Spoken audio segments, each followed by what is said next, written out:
All right, so my charge today was to talk about efficient water management in vegetable production. I'm going to focus on a couple of pieces of technology that I've been working with in my own research, having to do with dialing in the amount of water that you actually put out on the field, assuming that you have an irrigation setup and assuming that you can deliver water to your crops. I think there's a big question that folks have around how much water do crops need? How often do they need it? What are the best approaches for delivering it?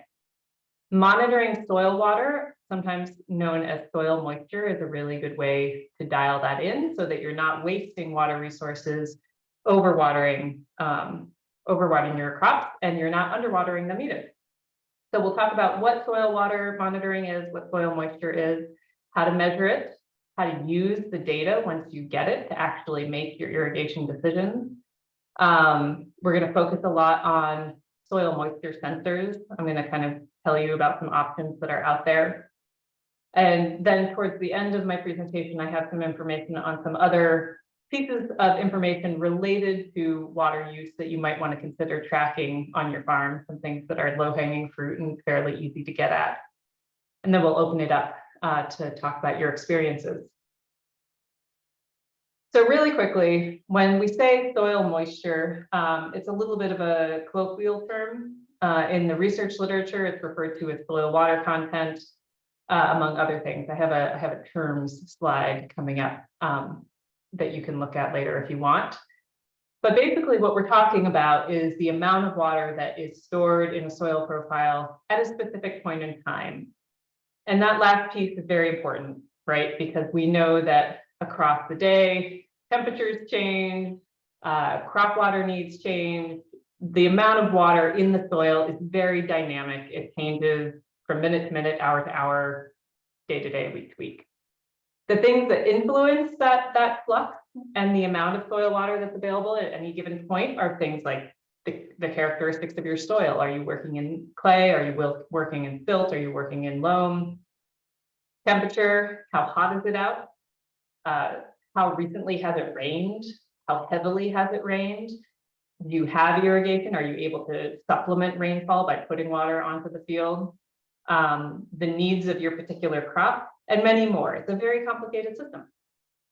And it's important to dial in because we know that water applications, that irrigating has a big effect on crop yield, crop quality, and environmental outcomes, right? So like getting it right can be important and have a lot of different effects if we don't get it right. So these are some of the big picture reasons of why we should care about getting the right amount of water onto our crops. First, we're always seeking to balance agriculture with environmental outcomes, right? We're all trying to farm more sustainably, to put the best practices in place that we can that will allow us to both grow something that we can harvest, and also not degrade the environment around us. Sometimes that seems like a light lift, and sometimes it's a heavy lift. So one of the things that's particularly relevant to water use, for example, is when you are irrigating in the heat of summer, it's August or September, wicked hot out. You need to be drawing water, and let's say your only source is a small stream. And you know that your crops really need that water, but guess, who else needs that water? The fish in the stream. So oftentimes when we really need to be irrigating, it's at the same time that the environment around us also needs to have kind of enough water to sustain ecological systems. So there can be conflict there. Obviously, with climate change, we're looking at changes in temperature and precipitation dynamics across the year. We've gone from a historic climate where there's been fairly even precipitation across the growing season, which has made for fairly easeful, it's called rain-fed agriculture. And we're moving into a period in our climate's history where the atmosphere is warming up.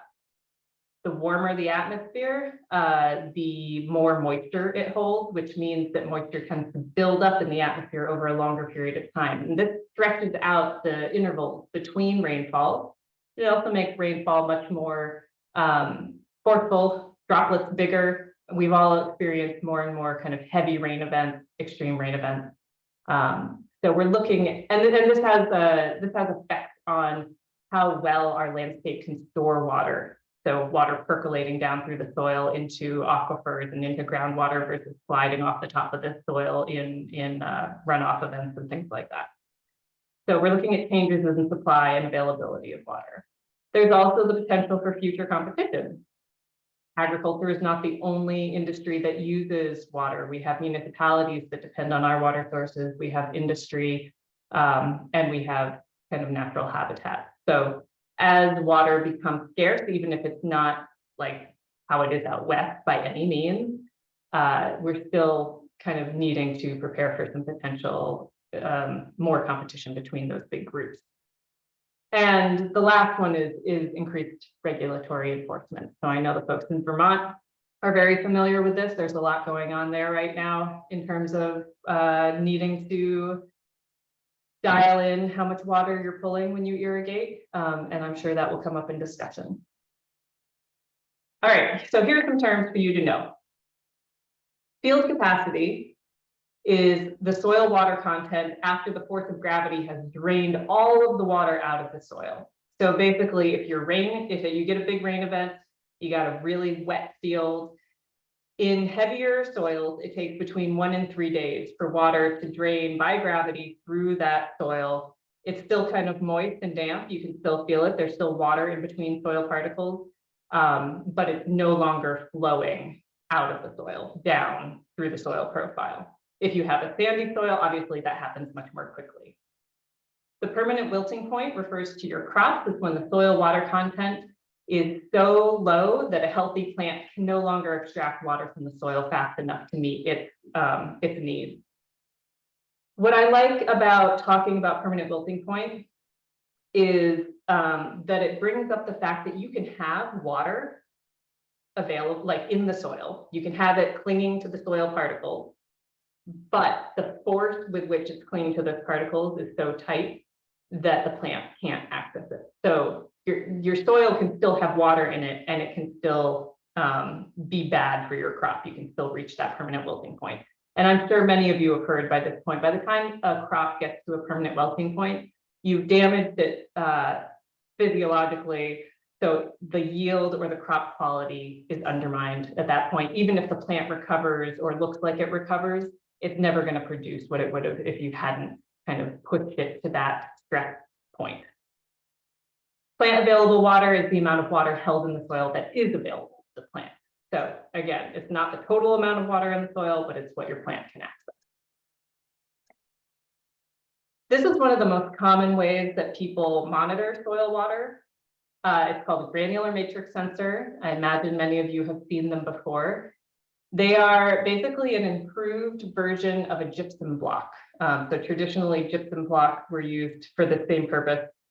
This is basically gypsum encased in this little metal cage.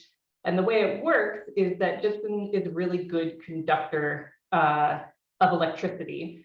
It's good when it's in wet conditions. So the more water there is, the more the electric current will flow. The less water there is, the less electric current flows.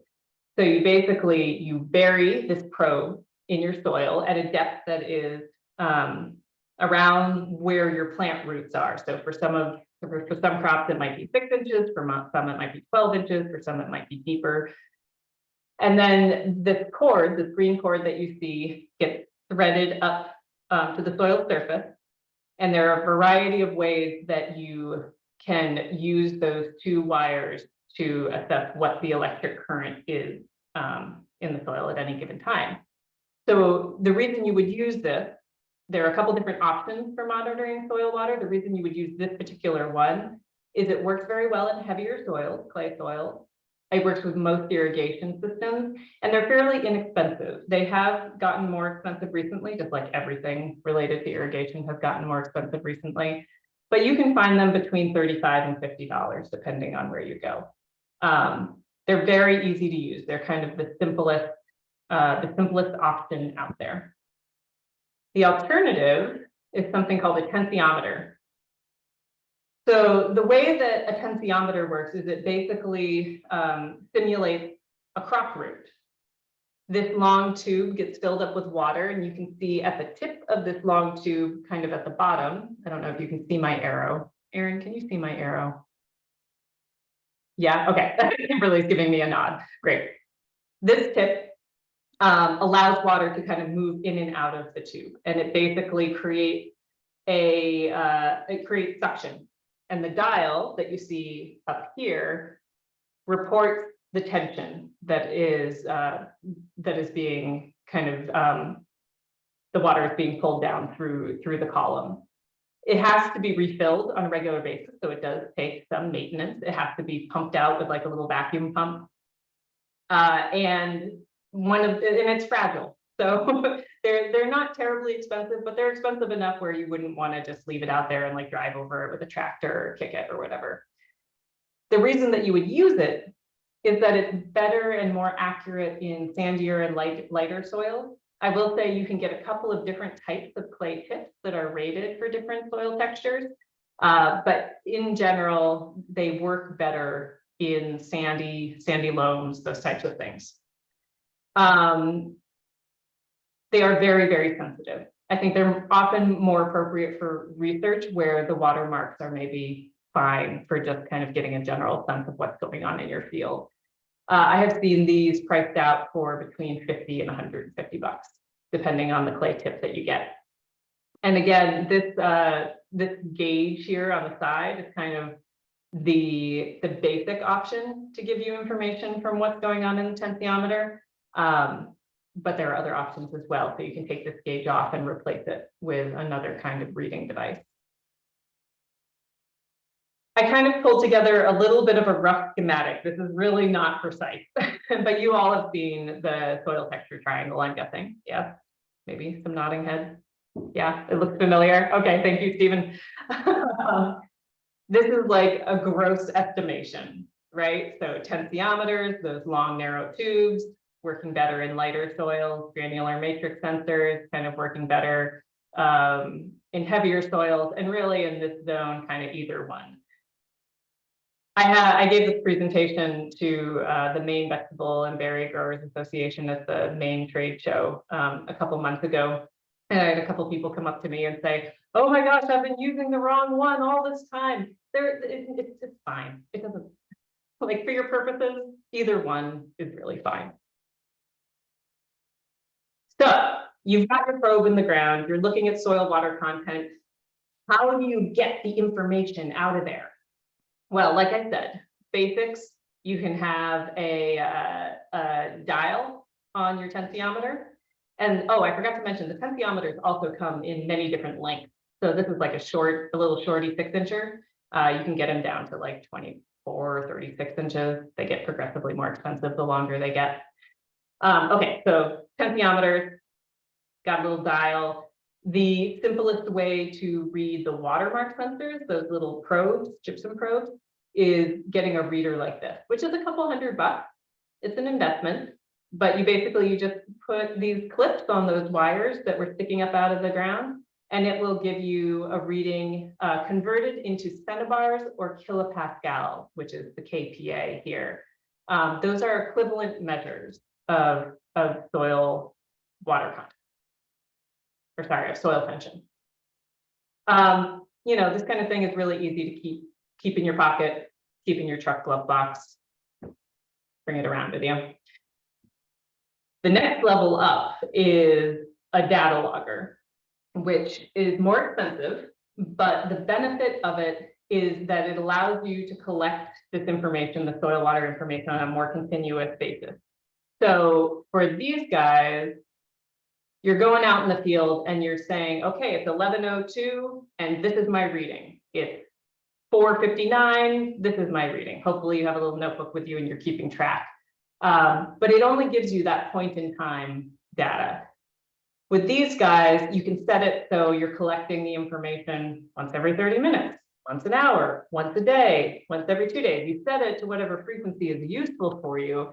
But one of the things that's really nice is it allows you to see this like ebb and flow across a day, across a week. You can see how big of an effect a rainfall event actually has on your soil. how quickly your soil drains out. It helps you just kind of get to that next level of familiarity with your own land and what you're working with. Bunch of different companies make them. This one is from Aerometer, and I showed it because it has a good example of each of these ports down here. You can see them labeled 1 through 8. That can be for a different soil moisture sensor. So you can theoretically hook up a bunch of different ones. This system also allows you to hook up like a rain tipping gauge, soil temperature sensors, you know, a whole bunch of things. And actually the first thing you have to plug into each of them is a soil temperature sensor. But now it still requires you to go out to the field though. That's the thing. These things cost maybe like $300, $350. They do come now in kind of more compact boxes. So you go out, you kind of plug in your little cable, put it on your computer, or plug in your shuttle and download the data and take it home and play with it in Excel. The other option is that you can set up a Wi-Fi system. So as long as you have a sheltered place to keep a computer or a tablet, kind of a dedicated machine, and that place is connected to the internet, you can set up these little relays which collect data. Basically, you plug those wires into this relay system. The downside of these kinds of relay systems is you have to get clearance around trees and hills, and they can only travel so far. So like 250 feet, 350 feet. So for this system, what they say is you have to loft it up onto a 10-foot pole. So it starts to look like, you know, the aliens have landed in your field. But they're really useful. You know, they require you to subscribe to an online service to access the data. It does get pricey. The other option, kind of in the same vein, is to use a cellular monitoring system. So it basically does the same thing. You can collect a bunch of soil moisture sensors into the data logger, and then you transmit it over to your cell box. And as long as you get a signal from AT&T or Verizon, you can beam it up to the clouds, and then you can access your data from anywhere you want. I see a question in the box that says, wouldn't a measurement tool that is calibrated to a certain field be a better option, or is this not always the case? Zoe, feel free to pop in and unmute yourself. Do you mean? Yeah. So when you were going through the granular matrix sensor versus the tensiometer, the way that it was phrased seemed like no on-site calibration needed. Made me just curious, like, wouldn't you want one that was calibrated to your specific soil? So there is an installation process that kind of gets the probe situated in your soil. I didn't really go through it, but I absolutely can. It's not, it's kind of the same for both of them. Basically, you have to install it and then pour like a slurry of your soil down on top of them. And it takes a couple days for the sensors to kind of calibrate themselves. But I guess what I mean when I say that the granular matrix sensor is appropriate to heavier soils and the tensiometer is appropriate for lighter soils, it's about how the electrical conductivity is moving through those soils and through the sensor itself. So the clay tip of the tensiometer more closely mimics how electrical current moves through sandier soils. The way electrical current moves through a granular matrix sensor is more aligned with how it moves through clay soils. Does that make sense? Totally. Is that answering your question? Yeah, I think so. Okay, great. So it does matter. It's just a matter of like, are you trying to be super, super precise, or are you trying to get in a ballpark? All right, so this is the last slide I think I have about kind of these online systems, these ways of getting the data from your soil moisture or your soil water content monitoring system. This is a close-up of a readout that shows kind of the levels changing over time. The thing that I wanted to show is that 0 over here on the left-hand side on this y-axis, 0 is saturation. So this is the wettest this particular soil can be, and it gets progressively drier the higher the center bar value gets, and the higher, the higher the center bar value gets, or kilopascals, depending on what system you're using. There are lots of different options. I've tried a bunch of them in my research program. They've all got a little bit of a finicky attitude to them. So these aren't necessarily plug and play systems. It's really easy to install a granular matrix sensor and go out there with a little handheld meter. That's pretty fail-safe. But if you're trying to set up something that's more of a remote sensing system, just be prepared to have to play with it a little bit and have to tweak it a little bit. There was a fact sheet that those of us who are working on this project here at Maine and our colleagues at UVM, including Joshua Faulkner, who I know you all are going to be hearing from in another one of these talks. We just finished a fact sheet that kind of lays out the costs of the different options and how you would use them. And I'm happy to send that along to Aaron and Anna, and they can pass it along to you if that's of interest. So the question I always get whenever I talk about soil moisture sensors is, how do you decide where to put them and how many do I need? Which makes a lot of sense, right? They are an investment. You want to make sure that you get a return on that investment. My suggestion is always put sensors in where it matters. So if you have a really high value crop where it's going to have a big impact on your business or on your production, depending on how well that crop does, like you want more information about how that crop is doing and what you need to do to help it kind of thrive better. So pick your crop. Think about where yield and quality really do matter. Sometimes I think it's helpful to use these as tools just to get to know your land base a little bit better, what kind of soils you're working with and how those soils react to both irrigation and precip. So for instance, this is a screenshot of my farm that I still have and I miss dearly in Moncton, Vermont. And you can see kind of over in this area, we've got a really heavy regens clay loam in this side of the farm. And up here, it's like this glacial deposit, super rocky till. And these two areas of the farm react really differently when it rains. If it rains down here, I'm not getting on that land for 5 days. If it rains up here, I can get on in 2 or 3. I didn't have soil moisture sensors when I was farming here. I wish I had, but I think it probably would have helped me identify some better irrigation zones. So that's the other thing to think about. You only really need information at as fine a scale as you can manage your land. So if you're managing in one block and you're always going to manage in that one block, it doesn't really help you to know that like this side of the field dries out more than this side of the field or more quickly. If you have the ability to partition it and that makes sense for your management system, then yeah, go ahead and try and figure out the different dynamics in each space.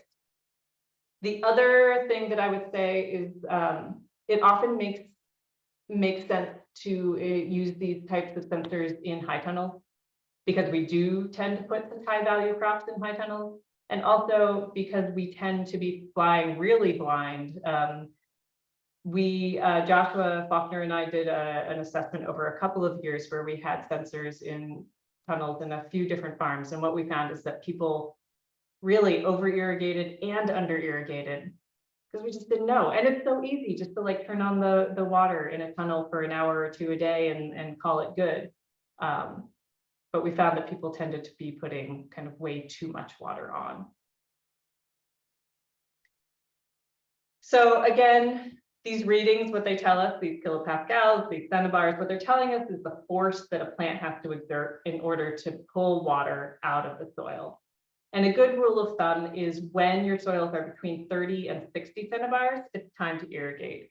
But of course, it really matters what your soil texture is. So this can look like an overwhelming chart. I'm just going to go through it with you so that you can know how to use it. But I've also put some kind of handy rules of thumb down here. So depending on your soil texture, when you would begin to irrigate and when you would stop irrigating.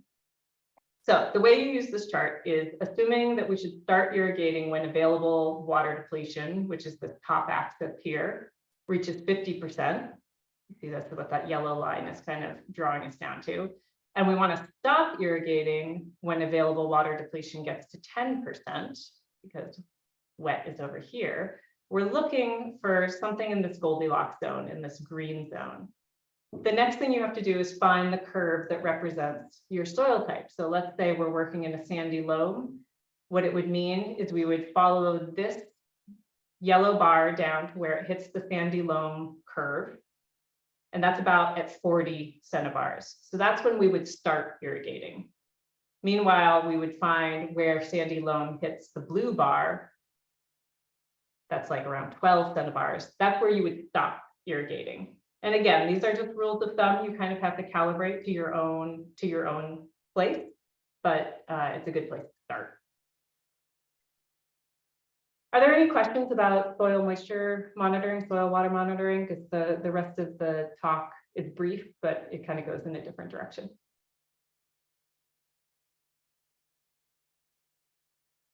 Okay, we can circle back too. All right, how many folks are starting to track their water use using a water meter or flow meter? Anybody? All right, well, this is this is something that more and more people are probably going to have to do, is my guess. It's a requirement in New Hampshire. It's a requirement in a lot of other Northeast states, and I would be surprised if it doesn't become a requirement in more Northeast states over the next decade or so. It's not that big a deal.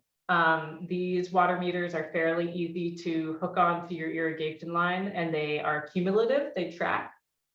They can be wired for remote monitoring, but I don't think you really need to unless you really want to kind of get into some details with how you're using your water. But I just wanted to kind of show them, because I think a lot of people think that you can only track water by estimating how much water is coming out of your pump. And that's actually a really imprecise way to get a handle on how much water you are using. This is a much more accurate way and takes a lot less of your time. So I wanted to put that in there. I will also say that we are starting to see more and more people irrigating. I know it was not necessarily always the case 10, 15, 20 years ago, and that fewer folks actually were pumping water. More folks were relying on rain-fed production. In the Northeast in general, we're starting to see the number of irrigated acres growing, and also the proportion of cropland being irrigated. So it really is becoming the norm. Which makes you ask the question, where are we getting the water? Obviously, there's lots of different choices in terms of groundwater, surface water. Are you pumping out of lake, stream, ponds? How deep does your well go if you're drawing from groundwater? Are you using an artisanal well? Are you using a shallow well? One thing that I think is helpful to know is that groundwater is much more resilient resistant to drought conditions. So if you are worried about your water source and you're thinking of installing a new water source, either digging a pond or drilling a well, that there are advantages and disadvantages to both, but that in general, tapping underground aquifers is a more kind of, it limits your risk in a changing climate. One of the projects that I've been working on over the last year with colleagues at the USGS New England Water Science Center is this thing called a novel shallow well, which some of you might have heard about. There's a really fine hydrologist named Joseph Ayotte, who is based at the Water Science Center, who developed this design. And it's basically like a beautiful marriage between a pond and a well. They're really food safe, which is exciting. It's not true for a lot of shallow wells. Traditional shallow wells, I'm sure you've all seen them. They've got like cracked tops and like funky caps, and looks like anything could walk by and knock them over. That's not what we're talking about here. What we're talking about here is basically 25 foot by 25 foot by 25 foot pit. that you dig with an excavator. You don't need a well driller's license to do one of these. And you lay a well screen at the bottom, which is, you know, a 6-inch pipe with the slits cut in it, which allows for water to infiltrate. And you have a traditional well riser and a submersible pump down in there. And then you fill that pit up to about 10 feet with crushed stone. Put a geotextile on top of that to kind of seal it, and then native till, so just, you know, topsoil on top of that. The topsoil filters the water just like, you know, soil filters water. It's amazing how running water through dirt makes it cleaner. And the benefit of it is that you have, with these big sidewalls to the pit, there's water coming in from the glacial till all the time. It's recharging through that big surface area. It's much bigger and it's a much better recharge than a traditional well, which is pretty much just the diameter of your well casing, right? I'm happy to talk to people more about that. I recognize I've been talking for a long time. So I want to kind of move into the discussion portion of the session tonight and hear from you all, hear from you about what you're trying, what your challenges are. If you're working with an irrigation system, if you're thinking about putting in an irrigation system, just lay it all out there. I'll do my best to facilitate the conversation. But yeah, this is really time for you all to learn from one another. So thank you.